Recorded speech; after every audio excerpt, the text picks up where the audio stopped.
पीछे आप पढ़ चुके हैं कि प्रधानमंत्री श्रीमती इंदिरा गांधी की हत्या हो चुकी थी और लोग सरदारों को आतंकवादी करार देकर उसके साथ खूनी होली खेल रहे थे। जब खूनी भीड़ मेरी ओर बढ़ी तो मैं एक डॉक्टर के क्लिनिक में घुस गई। कई जिस्मों को भुगने का दम भरने वाला वह डॉक्टर मुझे अभी अपनी मर्दानी बाहों का स्पर्श कराने के लिए मेरे सामने दाना डालने लगा। अब आगे पढ़िए। दंगे फसाद के बाद की शांति मेरी आंखों के सामने थी। उस शांति में एक अजीब सा कड़वाहट भरा मामत छाया हुआ था। मेरे मन को ढाढ़स बांधने के लिए यह सब काफ़ी था। मैं मन ही मन बुदबुदाई। सिर्फ मैं ही दुखी असहाय नहीं हूँ। दंगे फसाद के शिकार ये सभी लोग मेरी तरह बेबस है और लाचार है। जब इनमें जीने की शक्ति है तो मुझे क्या हुआ जो मैं हताश निराश हूँ। टूटी दुकानें फिर से बनाई जा रही है, चोट खाए लोग मरहम पट्टी करवा रहे हैं, तो क्या मैं अपनी मरम्मत नहीं करवा सकती?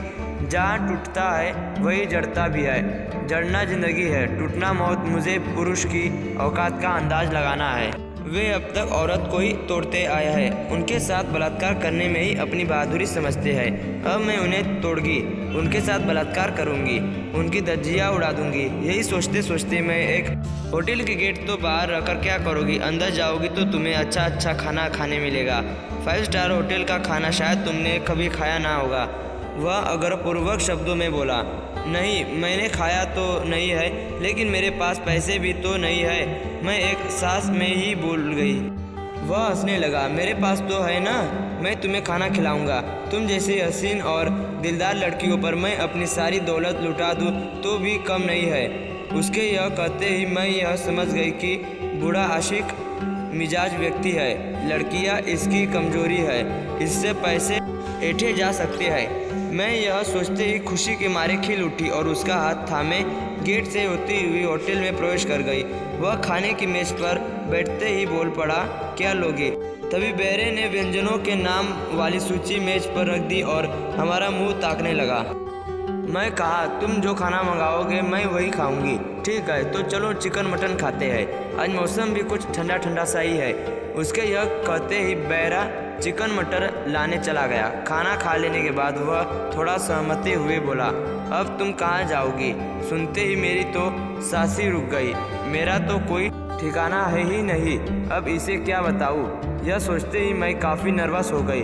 वह एक मंजा हुआ खिलाड़ी था। मेरी ओर देखते हुए उसने फिर वही सवाल दोहराया। तो मैं एक रुक कर बोली, मैं कहाँ जा सकती हूँ? मैं तो बेघर हूँ। कौन कहता है कि तुम बेघर हो? यह इतना बड़ा होटल है, इस होटल में एक कमरा हमेशा मेरे नाम से बुक रहता है। आओ मेरे साथ। यह कहकर वह होटल की सीढ़ियाँ चढ़कर दूसरी मंजिल पर आया और एक कमरे की ओर इशारा करते हुए बोला, लो यह चाबी और जाकर दरवाज़ा खोलो। मैं चाबी लेकर ताला खोलने लगी। ताला जब खुल गया तो दरवाज़ा खोलकर अंदर आ गया। यह शानदार कमरा था तो आंखें ही चुंधिया गई। तभी किसी की मर्दानी के स्पर्श का एहसास हुआ। मैंने कन्हैया वह बूढ़ा मेरे कंधों को धीरे धीरे रहा था। मुझे कोई आश्चर्य नहीं हुआ तो इसके लिए मैं पहले से ही तैयार। मुझे पता था कि यह बूढ़ा मुझ पर इतना मेहरबान क्यों है। शायद हम ही मजबूर थे। मैं बेघर थी, मेरे पास नहीं थे। वह अपनी आदत से मजबूर उसे खूबसूरत और कमसिन लड़की की देह से खेलने में मज़ा आता और मेरे कंधे को सहलाते सहलाते से चिकोटी काट दी। मैं उछल के एक कोने में जा खड़ी हुई। उसने बच्चों वाली हरकत कर दी। मैं गौर से देखा। उसकी आंखों में गजब की मादकता झिलमिला रही थी। वह बड़े ही अजीब ढंग से मुस्कुरा रहा था। मैंने कई युवा पुरुषों से भी यौनी संबंध बनाए थे, लेकिन उनमें से किसी ने भी मुझे कोई पीड़ा नहीं पहुंचाई थी। अब तक मैं 10-15 बूढ़ों से भी यौनी संबंध बनाए थे और वे सभी उन्धड़, उछखल और बदतमीजी इस मामले में निकले थे। शायद उसकी वजह उनमें यौनी उत्तेजनाओं का न होना ही था। वे जिस तेज गति से मुझे छूते छाते थे, चूमते चाटते थे, उतनी आक्रामकता सहवास के में ही नहीं दिखा पाते। फिर वे अपने घिस चोट पहुंचा कर ही थे। मैं इतना तो पहचान गई थी कि पुरुष में आकर यौनी रोग बन जाते हैं। महिलाएं इस उम्र में आकर शांत स्थिर पड़ जाती है। मैंने सोचा क्यों न इस बूढ़े की रंगों पर हाथ रखा जाए। फिर मैंने से पूछा, जनाब इस उम्र में भी तुम लड़कियों के साथ यौनी जीवन जीने की क्यों रखते हो? वह हंसने लगा। क्यों? बूढ़े का दिल शरीर जैसे जैसे बूढ़ा तो नहीं है। पुरुष मन कमसिन लड़कियों की देह से खेलने के लिए ललचाने लगता है। तुम्हारी पत्नी की देह क्या इस खेल के लिए उपयुक्त नहीं है? मैंने उसे छेड़ा तो वह बोला, वह तो बूढ़ी हो गई है, उसके स्तन लटक गए हैं, उसकी आग कोई ठंडी पड़ गई है, वह तो इन क्रियाओं को करने की इजाज़त देना भी पाप समझती है। मैं मुस्कुरा पड़ी। तो क्या तुम बूढ़े नहीं हो? मैंने कहा ना कि शरीर बूढ़ा हुआ है, मन अभी जवान है। तो क्या तुम मुझे संतुष्ट कर सकोगे? तुम्हें शरीर में तो उत्तेजना आती ही नहीं होगी। मेरे यह कहते ही वह हंसने लगा।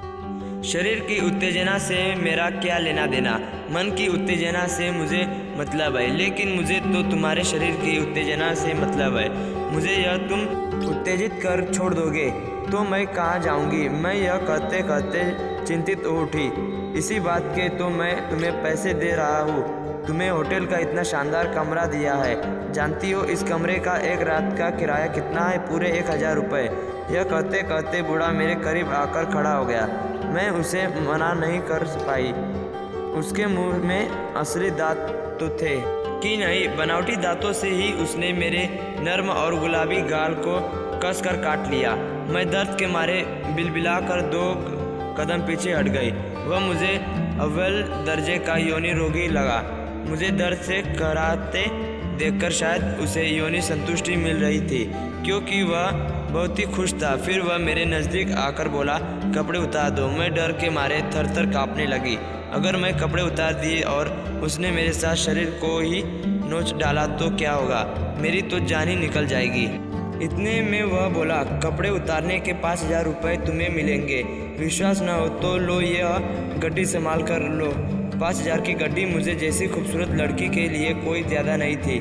मैं तुनकती हुई बोली, मेरी कीमत तुम्हें 5000 रुपये ही लगी है। तुम जैसे पोपले बूढ़े के हाथ तो कोई बुढ़िया भी नहीं आने वाली। मेरे यह कहते ही वह हंसने लगा। फिर बोला, तो क्या है तुम्हारी कीमत? मेरी कीमत तो बहुत है, तुम किस्तों में भी नहीं दे पाओगे। मैं इतनी मूर्ख थोड़ी थी कि अपनी कीमत लगाती। उस बूढ़े ने 10,000 की एक और गड्डी बैग से निकालकर मेरी ओर सरका दी। फिर वह बोला, अब तो तुम खुश हो? मैं धीरे से मुस्कुरा दी और एक एक करके अपने सारे कपड़े उतार दिए।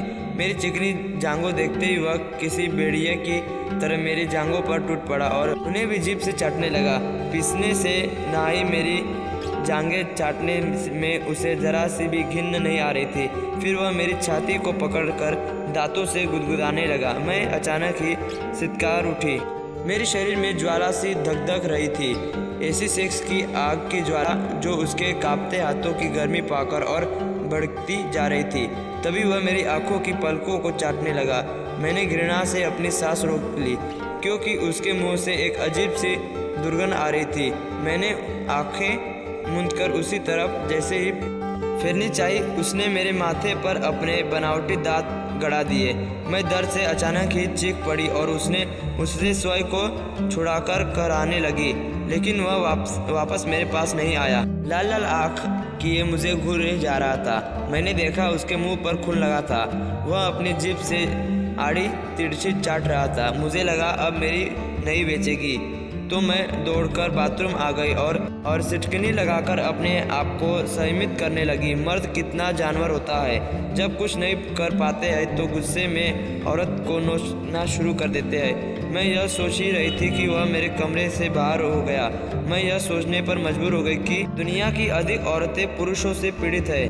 मैं तो विवाह बंधन से मुक्त हूँ, अपना पुरुष बदल सकती हूँ, लेकिन उन औरतों की पीड़ा की तो कोई हाथ ही नहीं जो विवाहित है। पति के मुंह से शराब की बदबू आए, ना पान मसाले की दुर्गा आए, या फिर सिगरेट की उल्टी या लेने देने वाली बदबू आए, उन्हें तो बर्दाश्त करना ही होता है। इतना सोचकर मैं भी कमरे से बाहर आ गई और सीढ़ियाँ उतरती हुई नीचे हॉल में आ गई। इधर उधर देखो तो काउंटर पर कोई नज़र नहीं आया। मैं इधर से दबे पाँव हॉल से बाहर होती हुई गेट की ओर बढ़ गई। तभी मेरी नज़र उस बूढ़े की कार पर पड़ी। मेरा कलेजा धक धक करने लगा। मैंने देखा वह कार से शराब की 2-3 बोतल निकालकर गेट की ओर ही आ रहा था। मैं गेट की दूसरी तरफ मुंह करके खड़ी हो गई। उसने मुझे देखा, वह डगमगाते हुए पहरे से चल गया। शायद वह मुझे के लिए शराब की बोतल ले जा रहा था। उसके जाते ही मैं गेट से बाहर आ गई और पैदल ही सड़क पर दौड़ने लगी। मैं बुरी तरह से हाँफ रही थी। एक खूबसूरत अकेली औरत के लिए दुनिया की राहें कितनी पथरीली और कठिन होती है। मेरा तो दम घुटने लगा था, लेकिन मैं अब उतनी परेशान और चिंतित नहीं थी। मेरे पास पूरे 15,000 रुपये थे। मैं किसी भी शानदार होटल में कुछ दिनों तक चैन से रह सकती थी।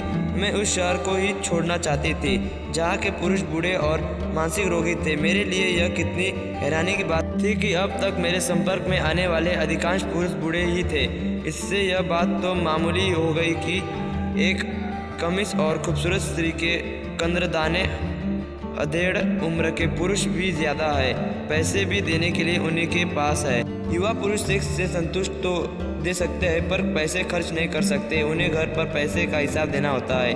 वे पूरी तरह से घर के मालिक नहीं होते। बूढ़े क्या है, उनकी पत्नियां उन्हें घास डालती नहीं, बच्चे उन्हें रुपए पैसे हिसाब लेते नहीं। पत्नी की ये उपेक्षी और आर्थिक रूप स्वतंत्र बूढ़े अपनी अय्याशियों पर आए दिन लुटाने के लिए पूरी तरह से आज़ाद होते हैं। मुझे धन कमाना है तो बूढ़ों को फंसाना होगा। बूढ़ों का साथ थोड़ा जोखिम भरा है तो क्या हुआ, वे मेरे हुस्न का सही मूल्यांकन तो करते हैं। तभी मैं फिर एक दूसरे होटल के सामने आ खड़ी हुई। अंदर आकर कमरे का पता किया तो एक कमरा खाली था। मैं एडवांस पैसे जमा कर होटल के कमरे में आ गई। कमरे के अंदर की व्यवस्था बड़ी ही अनोखी और लुभावनी थी। सारे आधुनिक साजो समाज कमरे में मौजूद थे। मुझे कई बार जाने की ज़रूरत नहीं थी।